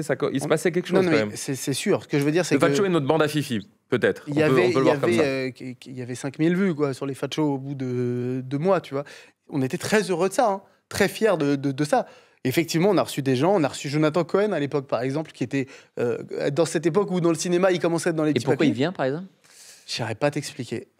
Il vient parce que Marianne, notre productrice, elle a ce truc que tu as, qu'on a aussi. Elle y va, elle écrit, elle force, machin. Elle arrive à le choper. Elle le chope. Et on avait 3 sketchs. Tu te rappelles un petit peu? C'est petit à petit. Ça fait un lien YouTube à envoyer aux gars en disant... Ah, donc Jonathan vous a vu net, quoi. Non, mais Jonathan, c'est pour ça que c'est l'amour. C'est génial de voir ce qui se passe autour de lui en ce moment. Ouais. Il était là. On n'était rien et il n'était pas grand-chose. Je parle en termes de notoriété. Bien sûr, évidemment, il était déjà le même. Ouais, et puis il était très fort au théâtre. Il n'avait pas explosé. Non, il n'avait pas explosé du tout. Et ce soir, dans le Fat Show, on est très fiers de recevoir Jonathan Cohen, qui est un acteur, un comédien de renom, de talent. Il a fait le conservatoire, c'est du lourd. Il est là avec nous, bravo, on l'applaudit. Ça va ou quoi? Ça va bien? Je fais quoi là? On va faire un... Et après, on est passé chez... En fait, le truc qui a été un gros déclic, c'était de passer chez Golden Moustache pour nous. Parce qu'en fait, à la fin du Fat Show, on se dit, bon, bah, on peut plus le faire, ça y est, c'est trop d'énergie, on n'en peut plus. Tu vois, on a fait 2 saisons, il y avait, on n'avait pas d'argent, il y avait une productrice, on était 2 à tout faire. Ils nous disent, c'est fini. Hein. On faisait le son, le montage, le cadrage, on avait un gars avec nous au son, à l'image, mais on faisait tout, on mixait, lui, il montait jusqu'à 3h du matin, moi, je mixais la nuit et tout pour les sortir. On sortait des 26 minutes sur YouTube chaque semaine, à l'époque où ce qui marchait sur YouTube, c'était les 45 secondes, tu vois. Et nous, on sort des 26 minutes, c'est hors catégorie, tout le monde, personne ne regarde ça sur YouTube. Enfin, ça prend pas, mais nous, on y met toute notre âme. Et grâce à ça, à un moment, on arrive à avoir un contact Vladimir Rodionov et Flaubert chez Golden Moustache, tu vois, qui commençaient à monter, qui montaient beaucoup. Et là, on rejoint une écurie de plus haut rang, quoi. On est chez Golden, il y a les Suricats, c'est l'âge d'or d'Internet à ce moment-là. C'est des monstres. Nous, on les regarde dans les couloirs, on est là. Bah, tu vois, c'est vrai que le parallèle est énorme. Mais oui. Quand tu me parles de Danny Boone et tout, ou de Duris, voilà. Quand tu disais Duris, on a fait pareil. On voit Suricat passer, on est là. Ok, c'est énorme à l'époque sur YouTube. Et donc, c'est la même chose. Et après, dans ce contexte-là, on fait une chanson complètement con, qui s'appelle quand même « Il a mis son sexe », donc dans un Tupperware. Et toujours, tu as vu, dans nos débuts d'écriture, à nous, les comiques, il y a toujours un gag, il y a toujours... C'est un peu facile d'écrire avec des variations sexuelles, puisque c'est débile, c'est potache. Non, rien. C'est pas foufou, les gars. C'est bon. J'ai. Et ça marche. Donc le début de tout, c'est le sexe dans une boîte en plastique. C'est un peu ça. Et après, ça a monté. Et un jour, là, on s'est dit, après 2-3 ans de Golden, on s'est dit, viens, on reprend cette chaîne qu'on avait laissée et on arrête de se prendre la tête et on se fait juste toi et moi et on se marre pur comme on est avec zéro prod. On prend une cam chez Golden Moustache, on la pose là et on improvise devant et on verra ce qui vient. Et alors là, il y a eu une magie vraiment. Là, ça a fait clac. Mais ce que tu dis, c'est pour ça que je le ressens dans mes veines, quoi. Ce truc que tu me dis quand tu es dans la salle et que les gens ils se mettent à rire et tu dis putain, ça y est, c'est le moment, il est là. Après 10 ans, 10, 15 ans de galère, c'est là. La bascule. Et je me souviens, Leïla, à l'Alpe d'Huez, à la fin, elle a dit, les gars, à partir de maintenant, votre vie va changer. Elle nous l'a dit. On s'est dit, ouais, bon, elle est gentille, elle dit ça pour. Elle a raison, hein, notre vie, tu vois, a changé à partir de. Ah, tu m'étonnes. De ce soir-là, ouais. Babysitting 1, 2, alibi.com. Yeah. Et ensuite, il y a eu pléthore de films, il y en a eu encore et encore. Après, il y a eu... écoute, il y avait un truc qui me tenait à cœur, parce que ça me renvoyait à l'enfance, c'était adapté à un manga du Club Dorothée qui s'appelait Nicky Larson. Bien sûr, Nicky Larson, évidemment. Qui était... écoute, alors ça, c'est intéressant quand même, Nicky Larson, parce que, pareil, fait l'envie du cœur, tu vois, un truc qui renvoie à l'enfance, donc en plus très particulier. Et la motivation, fallait l'avoir encore, c'est-à-dire que on arrive, c'est très dur de choper des droits au Japon. C'est extrêmement dur. Et en fait, c'est pour ça qu'on se maque avec Sony France, qui a ses contacts au Japon et qui arrive à nous rencarder avec Tsukasa Ojo, où on doit lui écrire en gros un synopsis pour lui faire passer au Japon. Il doit le lire. Et le synopsis, il le trouvait intéressant parce que c'était une idée originale. Enfin, c'était une histoire originale. C'était pas une adaptation d'un épisode. Voilà, c'est ça. Nous, on reprenait l'ADN de Nicky Larson, mais avec une histoire originale. Et il dit que l'histoire, il la trouve intéressante, mais il donnera pas son accord définitif tant qu'il n'aura pas le scénario entier. Flemme, encore obligé de bosser des mois sans être sûr. Ok, les gars. Faut se dire, c'est 1 an et demi pour écrire un scénario. Si tu veux vraiment aller sur une version. Enfin, en tout cas pour nous. Nous, c'est ça à peu près. C'est 1 an et demi. Putain, donc tu vois la motivation, on part dans l'écriture d'un film. Il n'y a rien qui nous oblige à ça. Hein. Nous, c'est plus facile de faire, si tu veux, à l'époque, Babysitting 3, alibi.com 2. Sauf qu'à ce moment-là, moi, enfin nous, c'est ça qu'on veut faire. Donc on dit, bah vas-y, c'est quoi? On est parti. Et on écrit pendant 1 an et demi sans savoir si le film va se faire. En fait. 1 an après, donc, on a le scénario. Donc on organise un voyage au Japon. Je suis jamais allé au Japon de ma vie pour que je rencontre Tsukasa Ojo pour lui remettre la version du scénario. Stylé quand même déjà. Rien que ça en expérience de vie, c'est cool. Incroyable, incroyable. Je me pointe au Japon, donc déjà avec des yeux comme ça, c'est juste incroyable. Et on a rendez-vous, dernier étage d'un hôtel où Tsukasa doit arriver avec ses équipes. Moi, j'ai préparé un moodboard de ouf, tu vois, un moodbook avec tous les visuels, comment je vois le truc, des scènes de baston un peu références de différents films, lui expliquer un peu comment je vois le machin, tu vois. Et surtout, le scénario traduit en japonais. Et donc, je suis avec les producteurs, avec des traducteurs de partout, parce qu'il y a les gens de Sony aux États-Unis, les patrons de Sony aux États-Unis qui viennent quand même pour faire le deal, pour dire c'est quand même un gros truc, tu vois. Donc, il y a des traducteurs anglais, français, des traducteurs japonais, français, des traducteurs de partout, tu vois. Et on t'explique un peu les codes au Japon. Donc, tu sais, c'est très. On te tend une carte de visite ou on te tend quelque chose, tu prends avec les 2 mains, tu vois. On m'explique des codes comme ça que j'avais pas, tu sais, pour froisser personne. Donc, je suis avec 1 an de boulot derrière. La porte s'ouvre, je vois Tsukasa arriver avec ses équipes. Donc, très honoré, je dis, on se serre la main, on se serre pas la main. Je veux pas faire de trucs chelous, tu vois. C'est la bise, non, c'est un hug, tu vois. Ouais, je veux pas niquer le truc direct, tu vois. Donc, je suis très respectueux de base, quand même. Donc, et très poli. Donc, ok, ça se passe correctement. Donc, à moi de vendre mon truc. Donc, je ferai des phrases à chaque fois courtes, si tu veux, pour que ça fasse ping-pong, pour pas partir dans des monologues. À chaque fois, ça doit traduire dans je sais pas combien de langues, tu vois. Donc, je fais des phrases courtes et tout machin. Je monte le truc et tout machin. Je remets le scénario. Et le deal est qu'il a 48 heures pour lire. Donc, 48 heures, on se revoit et il dit oui ou non. Ah oui. Donc, je remets le scénario. 48 heures au Japon, à kiffer. Non, du coup. Non, à pas kiffer, oui, bah oui. À te chier dessus. En fait, tout est là pour kiffer, sauf qu'en fait, tu kiffes pas parce que tu te dis putain, ça se trouve, je suis là en train de kiffer, mais je repars et en fait, faut que j'écrive autre chose, quoi. Enfin, alors que moi, c'est ce film-là, c'est ce qui m'anime, c'est faire ce truc-là, tu vois. Putain, donc t'es là, tu fais genre, mais en fait, j'arrive pas à profiter, tu vois, et on se revoit 2 jours après. Et là, pas du tout la même ambiance. Il nous accueille avec ses équipes, le smile et tout machin. Il nous reparle du film et tout ça, c'est marrant, ce gag, ce truc, ce machin. Et du coup, il dit c'est génial. Il y a juste 2 modifs qu'ils veulent, minimes, dans le film, qu'on fait. Tu vois, on dit mais en plus, oui, il a raison. Tu vois, ça marche pas et tout machin sur ces personnages. Tu vois, par rapport à leur ADN. Ah oui, oui. Donc on change les trucs, on dit vous avez parfaitement raison et on y va. Et putain, on peut faire le film. Donc c'est génial. Moi, je suis comme un ouf et je reviens et comme un con, je mets sur Instagram, je prends en photo le scénario et moi je suis trop content. Je dis putain, prochain film, tam. Je l'ai vu celui-là. Je crois que je l'ai liké. Ah ouais. Je me souviens de ça. La toute première fois qu'on a su ça. Bah parce que c'était la première adaptation que je faisais de ma vie et j'ai découvert chose. Alors moi, je découvrais que quand tu fais une adaptation, t'as des gens qui sont pas contents. Parce que tu as des gens qui aiment l'œuvre originale et qui veulent pas forcément que ce soit toi qui la fasses, ou même que tu es un peu les gardiens du temple. Ils veulent pas forcément que tu y touches. Tout à fait. Et là, je suis avec les gars, on est en écriture, tu vois.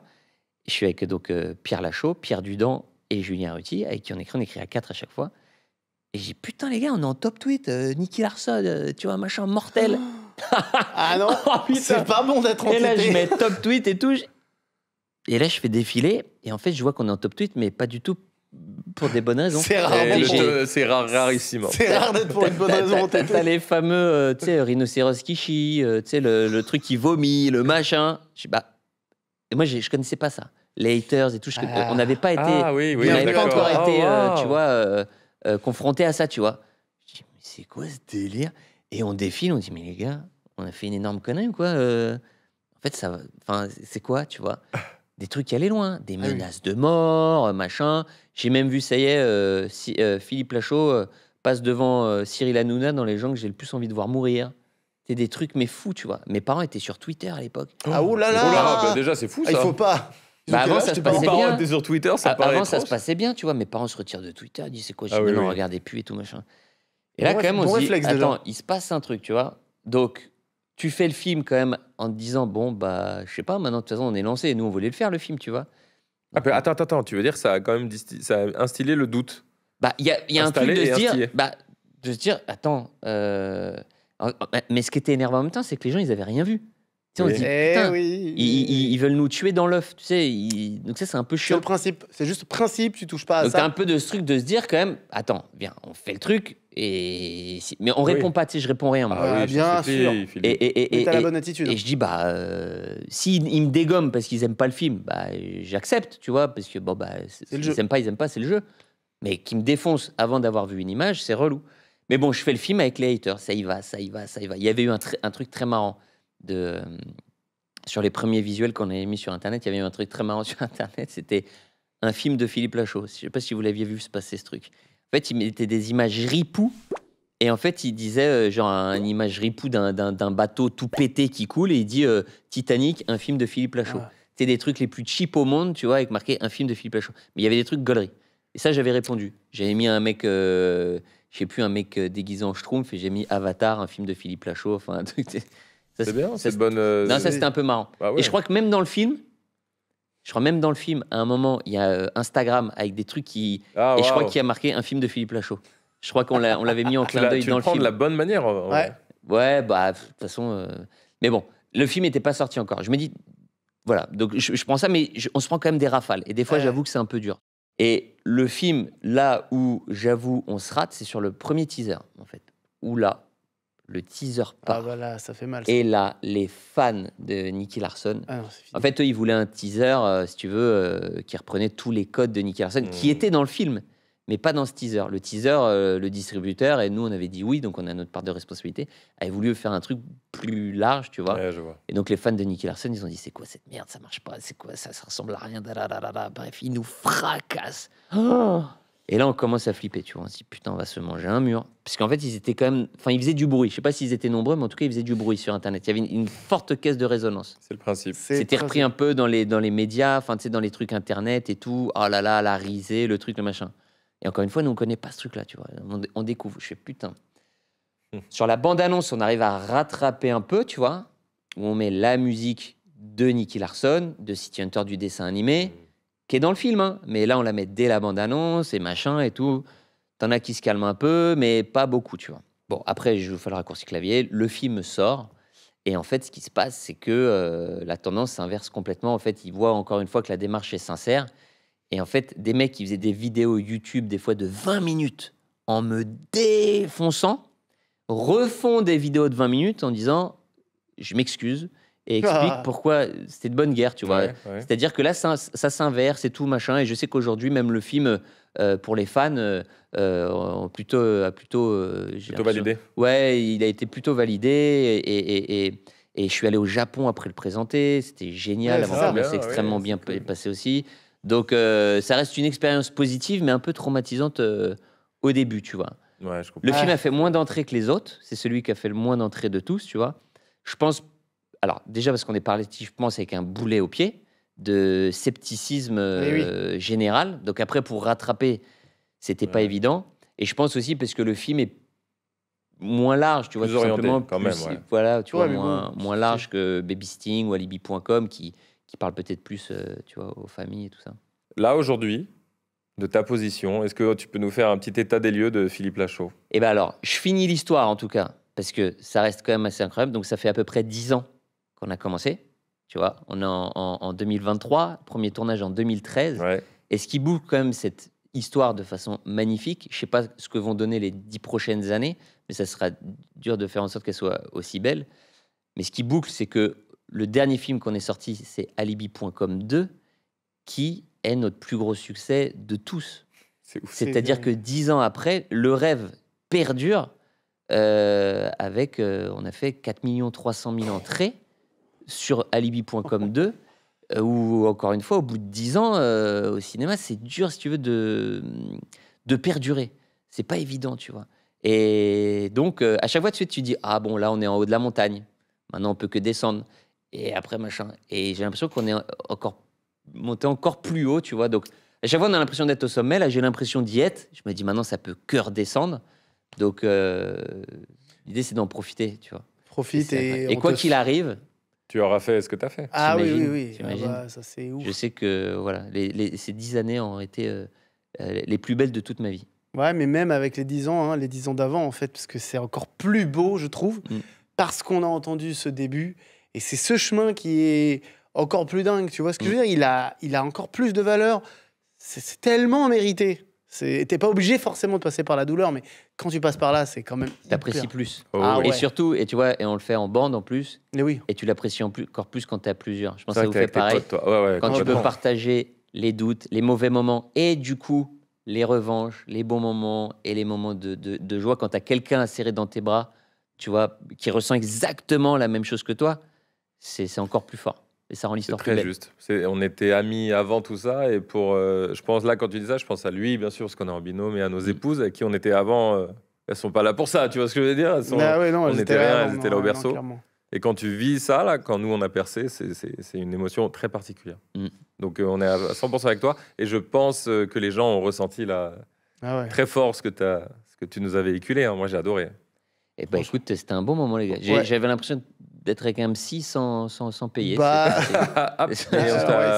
pas dit que tu payes pas. Ah, bon, bah, vous me direz. C'est dehors là. C'est pas grand chose, mais on verra ça en cash après. Parce qu'on déclare pas forcément. Merci vraiment d'être venu comme ça te livrer. Est-ce que vous aimez ce format-là? Quelque chose qui est entre la table ovale et un peu le format qu'on a l'habitude de faire maintenant sur la chaîne. Discussion et tout, on adore en fait, nous. J'adore. Ça aurait pu être une table ovale. Ça aurait pu, mais en même temps. Là-dessus. C'est ce qu'on est en train de se dire. Peut-être que la table ovale, il y a quand même plusieurs intervenants. Et ce format-là, il est pas mal quand tu es tout seul avec une personne, même si c'est ce qu'on avait fait avec Jonathan Cohen à l'époque. On essaye de trouver. Alors, on tente des choses. Est-ce que ça vous plaît? Dites-nous. Peut-être ils vont juste nous dire c'est une table ovale, faites. Table ovale, en fait. Ouais, mais table ovale, en vrai, on en fait un peu moins. Celui-là, on peut le faire plus souvent. C'est un table ovale. Bon, bref, on va analyser vos retours. Mais surtout, avant d'analyser notre direction artistique, même si on adore, on espère que ça vous a touché autant qu'à nous. Et juste, là, on parle de divertissement, cinéma, vidéo. Moi, je trouve que ce procédé s'applique partout quand tu veux réussir dans ta vie. Absolument. Là, j'ai pas d'exemple, mais tu vois, les assurances ou la couture ou peu importe ce que vous voulez faire, si vous voulez être archéologue ou je ne sais guère, c'est pareil, je trouve. Il y a les deux grands éléments, c'est y croire très fort et y travailler très fort. Avec ces deux trucs-là, c'est pas mal dans l'équation. Mais ce fameux truc-là, de rentrer, d'aller... Alors, j'appelle ça le forcing. C'est pas le bon mot. C'est un opportunisme que tu vas choper. Tu vas leur mettre sous le nez le DVD, la VHS et tout. Ça, c'est très fort. Et c'est très, très important. Ne croyez pas c'est pas juste y croire, ça. Hein. Ça, c'est autre chose. C'est de l'action. C'est travailler, oui. C'est de l'action. Ah non, mais y croire suffit pas. Il faut l'action qui va avec complètement. Je rajouterais l'audace dans ce que tu as dit. Il y a un coup d'audace qui est fondamental. Mais bon, tu vois, c'est sûr que si tu restes là, il n'y a pas quelqu'un qui va taper à ta porte pour dire Exactement. bonjour, vous auriez pas par hasard un scénario de film, là j'en cherche un. Non, c'est ça. Je sais pas si tu te rends compte à quel point, en plus, en ce moment surtout, avec la santé mentale et tout, pour les gens, c'est fondamental d'entendre ce genre d'histoire qui est plutôt... c'est des histoires rassurantes pour les gens, tu vois, motivantes. Écoute, si on peut servir à quelque chose, tant mieux. Ah bah oui. Mais je te rejoins. C'est vrai que faut donner de l'espoir que... c'est la base, tu vois. Sans espoir, il se passe rien. C'est ça. Il se passe rien du tout. Tu sais, il y a une image que j'ai tout le temps en tête, c'est une image vraiment à chier pourtant, qu'on voit sur Facebook et tout. Tu la vois, cette image du mec qui cherche des diamants, là, il creuse sous terre avec un pieu, et il s'est arrêté, et on voit, il repart comme ça, genre, bon, bah, j'en trouverai jamais. Et tu sais, t'as une coupe, et en fait, on voit qu'il était à ça d'arriver sur une grotte de diamants, tu vois, et il repart comme ça. Et moi, je me dis toujours ça, tu vois. Je me dis, bah, on continue, ça, je trouve, c'est juste derrière, et non encore, et ça se trouve, c'est juste derrière, et non, et en fait, ça coûte rien, en fait, autant y aller. Ça coûte, c'est pas si... L'image est belle, elle fonctionne, mais ça coûte en énergie, en motivation, c'est un truc, oui, parfois, mais ne pas le faire, ça coûte encore plus cher. Et sinon, le faire en parallèle, comme tu vois, bien sûr. C'est-à-dire, sinon, si t'as ça qui te trotte dans la tête, prendre une voie plus traditionnelle et en parallèle, tu vois, tenter. Et si ça marche, un jour, peut-être tu... C'est vrai. Beaucoup de gens, on parle, nous, beaucoup avec les gens, même sur Twitch et tout, on échange. Et les gens nous disent, j'ai envie de devenir chef, mais j'ai pas le temps, puisque je suis employé de banque, tu vois. Et donc, ils ont un taf, mais ils veulent faire autre chose. Et moi, à chaque fois, je leur dis la même chose. Vacances, week-end, soir, mercredi. Ça paraît con, mais il va falloir trouver le temps. C'est de l'investissement. Tu vois, mais c'est clair. C'est particulier, mais c'est un débat qui revient souvent. Tu vas un peu moins dormir si tu veux faire les deux. Tu vas un peu moins prendre de... Tu vas sacrifier mais en même temps, quelques si c'est moments, ta passion, dans un premier temps, enfin, je sais pas comment expliquer, tu le vois pas forcément comme un travail. Je sais pas si c'est pareil pour toi, mais exactement. Enfin, je veux dire, si ton rêve c'est d'écrire des films, écrire un film, tu te dis pas ça me pèse, c'est horrible. C'est un truc qui te procure en fait de la joie. Donc c'est quasiment du bonus en fait. Si en plus ça peut devenir ton métier, mais c'est extraordinaire. Ce qu'on dit souvent, c'est qu'il y a 3 trucs qui doivent se croiser. C'est un minimum de talent, on va dire, une petite base, la chance et le travail. Et c'est vrai que quand les 3 se croisent, parce qu'il y a un moment, il faut quand même un petit peu de chance, mais tu peux créer ta chance. Et si ces 3 se croisent, c'est là que ça peut donner l'étincelle. Ouais. Mais y croire, et ça peut prendre du temps, mais jamais lâcher. En tout cas, ça vaut le coup. Jamais lâcher. Jamais lâcher. Il ne faut jamais lâcher. Ne lâche jamais. Ne lâche rien, tout le monde. Ne lâche rien. On finira là-dessus. Merci beaucoup. Merci Philippe. Merci les gars, c'était charmé. Merci beaucoup.